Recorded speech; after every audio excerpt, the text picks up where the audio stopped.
And we're heading into the final chapter of The Grey King from The Sleepers. This one is called The Waking.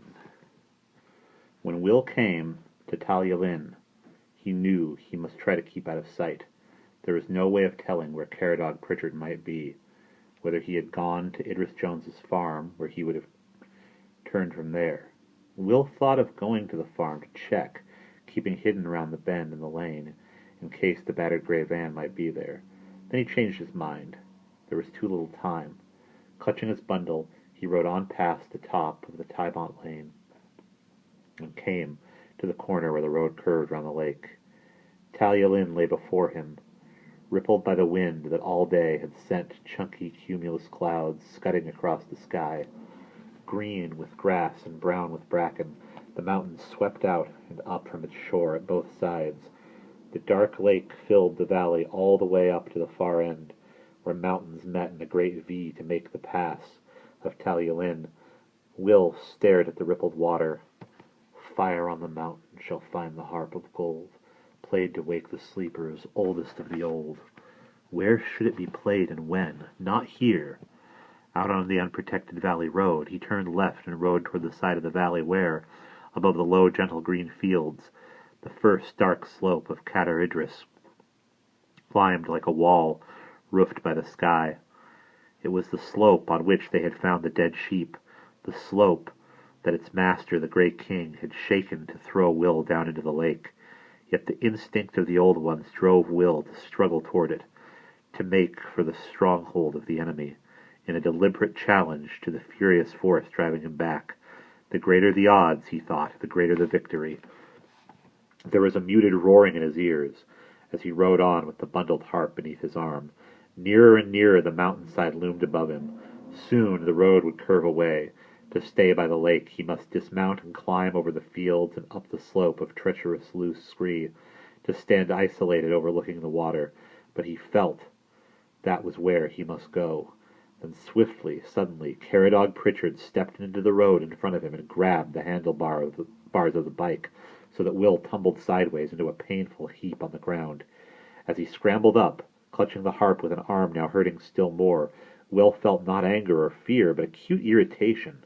Pritchard! Always Pritchard! While the Grey King loomed in dire threat over the light, Pritchard, like a squealing mouse, must endlessly intrude to tug Will down to the petty rivalries and rages of ordinary men. He glared at Caradog Pritchard with a mute disdain that the man had not the wit to recognize as being dangerous. "Where are you going, English?" said Pritchard, holding the bicycle firmly. His thinning red hair was disheveled. His small eyes glinted oddly. Will said, as cold as winter fish, "That has nothing whatsoever to do with you." Manners, said Caradog Pritchard. "I know very well where you are going, my sweet young man. You and that Bran Davies are going to hide that other damn sheep-killing dog. But there is not a single way in the world that you are going to keep me from him. What you got there, eh?" In mindless suspicion he reached for the sack-swathed bundle beneath Will's arm. Will's reaction was quicker even than his own eye could follow.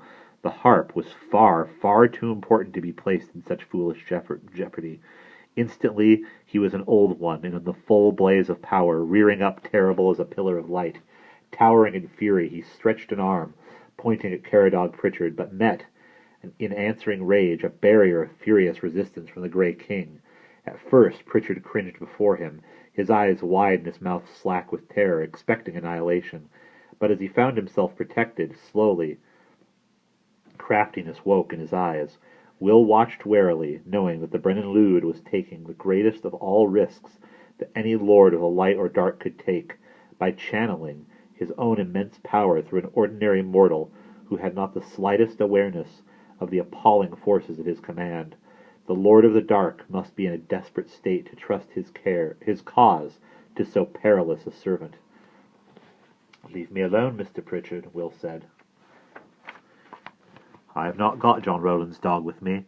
I don't even know where he is." "Oh, yes, you do know, boy. And so do I." The words tumbled out of Pritchard, nearer the surface of his mind than the wonder at his new gift. "He has been taken to Jones Tybont's farm, to be kept from me, so that he can get back to his murderous business again. but it will not work, indeed. No, no hope of it. I am not such a fool. He glared at Will. And you had better tell me where he is, boy. Tell me what you are up to, what you are all up to, or it will go very badly with you. Will could sense the man's anger and malice whirling round his mind, like a maddened bird caught in a room without exit. Ah, Brennan Lude, he thought, with a kind of sadness, your powers deserve better than to be put into one without discipline or training, without the wit to use them properly. He said, Mr. Pritchard, please leave me alone. You don't know what you are doing. Really, I don't want to have to hurt you. Caradog Pritchard stared at him for a moment of genuine blank wonder, like a man in the instant before he understands the point of a joke, and then he broke into gulping laughter. You don't want to hurt me? Well, that's very nice for you. I am delighted to hear it. Very thoughtful, very kind. The sunshine that had intermittently lit the morning was gone now. Gray cloud was thickening over the sky, sweeping down the valley of the wind that rippled the lake.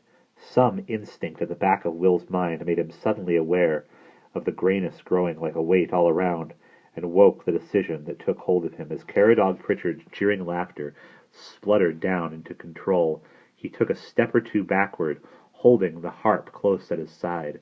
Then, half closing his eyes, he called silently to the gifts that had made him an old one, in full strength, to the spells that made him able to ride the wind, to fly beyond the sky and beneath the sea, to the circle of the light that had set him on this quest for the last link in their defense against the dark's rising. There was a sound like the murmuring sea out of the still lake Talyllyn, Luin Mignal, and from the far edge of the dark water a huge wave came traveling. It curled up high and white-topped, fringed with foam as if about to break, yet it did not break, but swept on across the water toward them, and on its curving peak rode 6 white swans, moving smooth as glass, their great wings outstretched and touching wingtip to wingtip. They were enormous, powerful birds, their white feathers shinging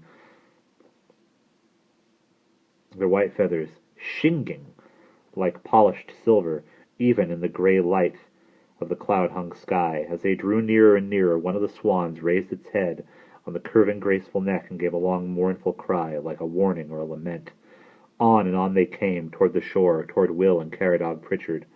The wave loomed higher and higher, a green wave, glowing with a strange translucent light that seemed to come out of the bottom of the lake. It was clear that the birds would dive upon them, and the wave break over them, and rush forward down the valley, and all the water in the lake, in one long rush, sweeping farms and houses and people before it in total destruction down to the sea. Will knew this not to be true, but it was the image that he was forcing into Caradog Pritchard's mind.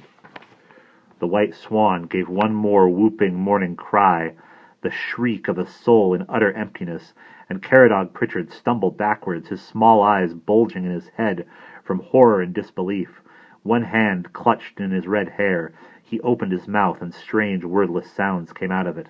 Then something seemed to seize him, and he jerked into a frozen immobility. Arms and legs caught at unnatural angles, and the air was filled with a rushing, hissing sound that came so quickly its direction could not be told. But Will, appalled, knew what it must be. By accepting help from the dark, the Welshman had doomed his own mind. He saw in Caradog Pritchard's eyes the quick flash of madness as human reason was swept aside by the dreadful power of the Grey King. He saw the mind sway as the body was still unwittingly possessed. Pritchard's back straightened, his pudgy form seemed to rise taller than before, and the shoulders hunched themselves in a hint of immense strength. The force of the Brennan Lude's magic was in him and pulsing out of him, and he stared at the advancing wave and shrieked in a cracked voice some words of Welsh. And the swans rose, crying, into the air, and curved away on long, slow-beating wings, for all at once the rearing wave collapsed, dragged down into heaviness by a tremendous churning and heaving of 1,000 upon 1,000 fish. Silver and gray, and dark glinting green, they boiled on the surface, perch and trout and wriggling eels and slant-mouthed pike, with needle teeth and small evil eyes. It was as if all the fish in all the lakes of Wales seethed there in a huge mass on the water of Llyn Wignall, smoothing its surface into a quivering stillness. Yet it was with the use of a voice and a mind no more than human, with so great a spell had been cast. A chill struck into Will as he understood this new deviousness of the Bryn and Lude. There would be no open confrontation. He himself would never see the Grey King again, for in such a facing of two poles of enchantment there was danger of annihilation for one. Instead, Will would face, as he was facing now, the power of the Grey King, channeled through the mind of an evil-wishing but innocent man, a man made into a dreadfully vulnerable vessel for the dark. If the light were to give any final annihilating stroke to this encounter, the dark would still be protected, but the mind of the man would inevitably be destroyed. Caradog Pritchard, if he were still sane now, would be driven then forever into hopeless madness, unless Will could somehow avoid such an encounter. There was no help for it. The Grey King was using Pritchard as a shield, knowing that he himself could remain protected if the shield were destroyed. Will called out in anguish, hardly knowing he did